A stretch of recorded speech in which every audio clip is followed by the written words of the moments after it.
नमस्कार, मेरा नाम सम्राट है और आप देख रहे हैं अंग विहार। तो आइए आज की वीडियो में हम डिस्कस करेंगे इतिहास के बारे में।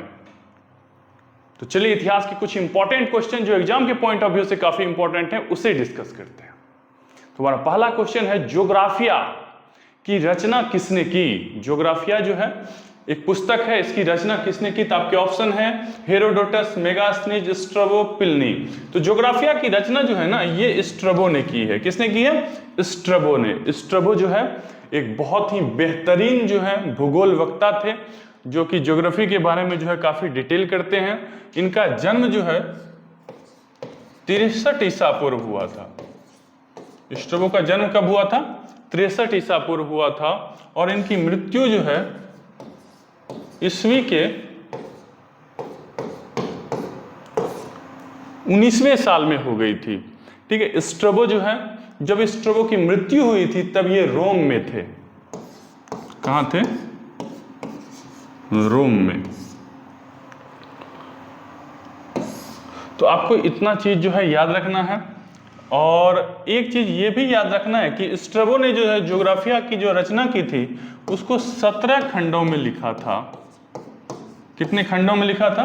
17 खंडों में लिखा था, जो कि विस्तार से एशिया, यूरोप और अफ्रीका के बारे में डिटेल से जो है जानकारी देती है। बहुत ही विस्तृत जानकारी जो है साझा करती है।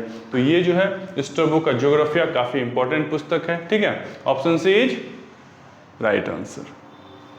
अब चलते हैं अगले क्वेश्चन पे। हमारा अगला क्वेश्चन है, प्लिनी की पुस्तक का नाम क्या है। तो देखिए, सबसे पहले प्लिनी का ही नाम याद रखिए। ठीक है, प्लिनी का पूरा नाम क्या है? गुड्स।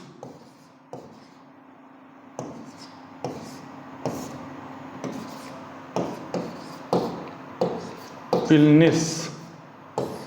ठीक है, प्लिनी का कोई बुक जो है जब आप देखिएगा तो उसके बुक में जो है ना उसका नाम रहता है गुड्स प्लिनिस, या नहीं तो कहीं कहीं जो है प्लिनी भी लिखा रहता है।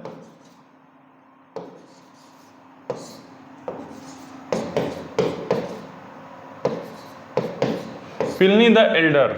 ठीक है, प्लिनी का वास्तविक नाम जो है प्लिनी गुड्स या प्लिनी द एल्डर जो है ज्यादातर आपको बुक में मिलेगा। तो ये भी क्वेश्चन बनता है, तो प्लिनी का आपको नाम भी याद रखना है। प्लिनी का जो है पुस्तक का नाम पूछ रहा है, तो नेचुरल हिस्टोरिका जो है इसका पुस्तक है, बी नंबर। ठीक है, ये जो है इसमें जो है इसने क्या किया था कि भारत के बारे में जो है ना भौगोलिक स्थितियों के बारे में जो है डिटेल से बताया था। तो ये क्वेश्चन जो है इंपॉर्टेंट है, आपको याद रखना है। अगला क्वेश्चन है, पेरिपल्स ऑफ एरिथ्रियन सी की रचना किसने की थी। देखिए, एक अज्ञात रोमन लेखक थे। ठीक है, एक अज्ञात यूनानी लेखक था जिसने कि भारत और रोमन के बीच के जो है ना उस समय के व्यापारिक संबंध कैसे थे इसके बारे में जो है लिखा था। और इस पे जो है बहुत सारी मूवी भी बन चुकी है, पेरिपल्स ऑफ एरिथ्रियन सी। ठीक है, और काफी इंटरेस्टेड है। आप इसको जब अच्छे से अध्ययन कीजिएगा तो आपको पता चलेगा। लेकिन उसने अपना नाम नहीं लिखा था, इस पुस्तक को लिखने का क्रेडिट जो है उसने नहीं लिया था। ठीक है, इसके अथर का नाम जो है अभी तक पता नहीं है, लेकिन ये पुस्तक जो है अवेलेबल है। ठीक है, तो पेरिपल्स ऑफ एरिथ्रियन सी की रचना किसने की थी? तो अज्ञात यूनानी लेखक ने। ठीक है, अगला क्वेश्चन देखिए क्या है कि अगला क्वेश्चन है कि फाहियान कहाँ का निवासी था। फाहियान कहाँ का निवासी था? तो आपको याद रखना है कि फाहियान जो है वो चीन का निवासी था। फाहियान कहाँ से भारत आया था? चीन से। भारत आने के यात्रियों का यदि क्रम देखें तो देखिए, सबसे पहले मेगास्थनीज को कंसीडर कीजिए, ठीक है, जो कि यूनान का था। लेकिन यदि क्वेश्चन आए कि सबसे पहले चीनी यात्री कौन था जो भारत आया था, तो उसमें फाहियान हो जाता है। तो फाहियान कहाँ का है? चीन का है। फाहियान कब भारत आया? तो ये आपको याद रखना है 399 ईस्वी में जो है फाहियान भारत आया। और कब तक रहा? 412 ईस्वी तक। ठीक है, फाहियान जो है 399 में आया और 412 ईस्वी तक भारत में रहा।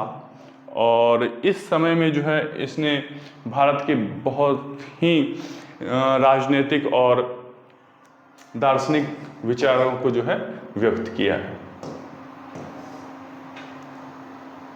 अब अगला क्वेश्चन है फाहियान किसके शासन में भारत आया था? तो फाहियान जो है ना चंद्रगुप्त द्वितीय के शासन में भारत आया था। किसके शासन में? चंद्रगुप्त द्वितीय के। ठीक है, जब फाहियान आया था 399 ईस्वी के आसपास, ठीक है, और कब तक रहा था? 412 रहा था। उस समय किसका शासनकाल था? तो उस समय शासनकाल था चंद्रगुप्त द्वितीय का। चंद्रगुप्त विक्रमादित्य द्वितीय, पूरा नाम याद रखना है आपको। ठीक है, चंद्रगुप्त विक्रमादित्य द्वितीय का शासनकाल था। तो ये जो है एक इंपॉर्टेंट क्वेश्चन है, इसे याद रखिए। अगला क्वेश्चन है हर्षवर्धन के समय में कौन चीनी यात्री आया था? ठीक है, तो आपको याद रखना है कि 630 ईस्वी में 630 ईस्वी में हर्षवर्धन के शासनकाल में ह्वेनसांग भारत आया था, जो एक चीनी यात्री था। ठीक है, और उसने बहुत लंबा समय भारत में बिताया, 15 वर्ष जो है उसने भारत में बिताया। ह्वेनसांग का भारत आने का उद्देश्य क्या था? तो वो जो है बौद्ध धर्म के बारे में अध्ययन करने के लिए जो है उसे चीन से भारत भेजा गया था। स्टार्टिंग में जो है वो नालंदा विश्वविद्यालय आए और यहाँ के छात्र रहे, अलग अलग विषयों का अध्ययन किया, और लंबे समय के बाद जो है उसी विश्वविद्यालय में फिर वो अध्यापक के रूप में भी जो है अपनी भूमिका निभाते हैं। और क्योंकि जब लंबे समय तक पढ़ते हैं तो उनकी जो है जानकारी क्या हो जाती है, काफ़ी इंक्रीज करती है। और उन्होंने जो है मुख्य रूप से सूत पिटक के बारे में, जो कि बौद्ध धर्म से जुड़ा हुआ, जो देखिए बौद्ध के त्रिपिटक हैं, ऑलरेडी बौद्ध धर्म के बारे में हम डिटेल में बताए हैं। जो वीडियो है उसे डिस्क्रिप्शन में हम पिनअप भी कर देंगे, आप यदि नहीं देखे हैं तो बौद्ध धर्म के बारे में डिटेल से देखिए, अंग विहार पे जो है आपको मिल जाएगा।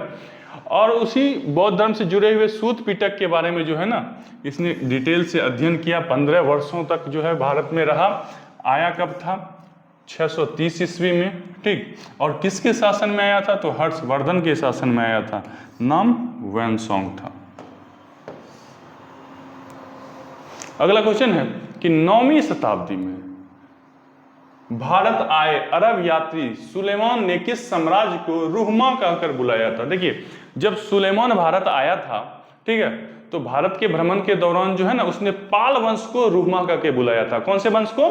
पाल वंश को। पाल वंश को उसने क्या कहकर बुलाया था? रुहमा। ठीक है, तो आप ऑप्शन के हिसाब से देखिए ये वाला ऑप्शन आपका सही हो जाएगा, पाल वंश का। एक चीज और याद रखिएगा कि 851 ईस्वी में अपनी यात्रा के दौरान जो है ना सुलेमान एक पुस्तक लिखता है जिसका नाम है सिलिकत। सिलिकत।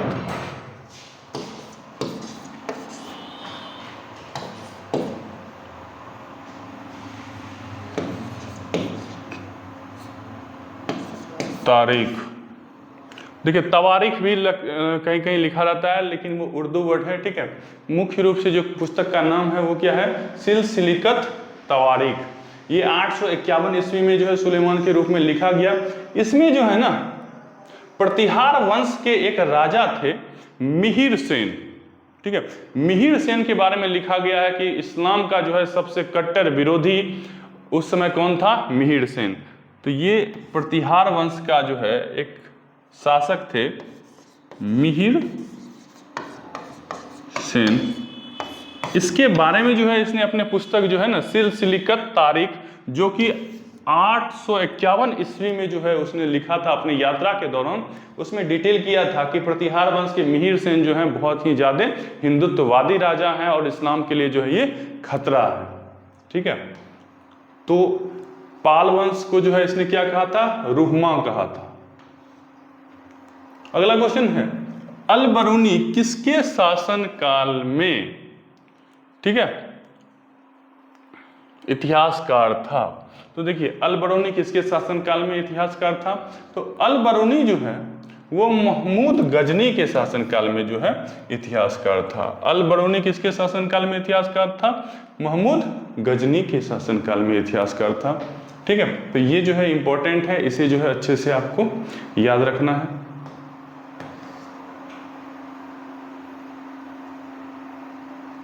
अगला क्वेश्चन है कि दक्षिण अफ्रीकी यात्री इब्न बतूता किसके शासनकाल में आया था?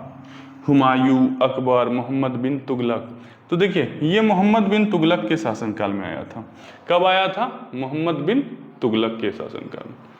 ठीक है, इब्न बतूता जो है मोहम्मद बिन तुगलक के शासनकाल में आया था और इसे जो है मोहम्मद बिन तुगलक ने दिल्ली का काजी नियुक्त किया था, क्योंकि ये काफी पढ़ा लिखा आदमी था। ठीक है, इसका जन्म जो है 24 फरवरी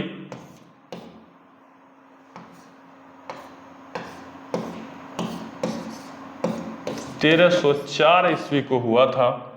ठीक है, और ये भारत आया था तो इसे मोहम्मद बिन तुगलक ने जो है क्या किया था, इसे काजी नियुक्त किया था। इब्न बतूता को क्या नियुक्त किया था, काजी नियुक्त किया था। कहाँ से ये आए थे, तो ये जो है दक्षिण अफ्रीका से आने वाले थे। दक्षिण अफ्रीका का कौन सा जगह था, तो तंजीयर जगह था। ठीक है, दक्षिण अफ्रीका के उत्तरी भाग में पड़ता है। तो इस तरह से जो है जब आप डिटेल से किसी चीज़ को पढ़ते हैं, लिंकअप करके पढ़ते हैं, तो चीज़ें आसान होती चली जाती है। ठीक है, इसको अच्छे से पढ़िए, एक बार दो बार वीडियो को देखिए, आपको पूरा का पूरा कॉन्सेप्ट क्लियर हो जाएगा। अगला क्वेश्चन है,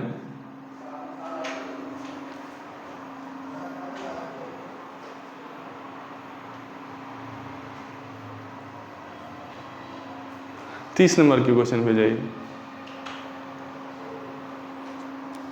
दक्षिण अफ्रीकी यात्री इब्न बतूता किसके शासनकाल में भारत आया था?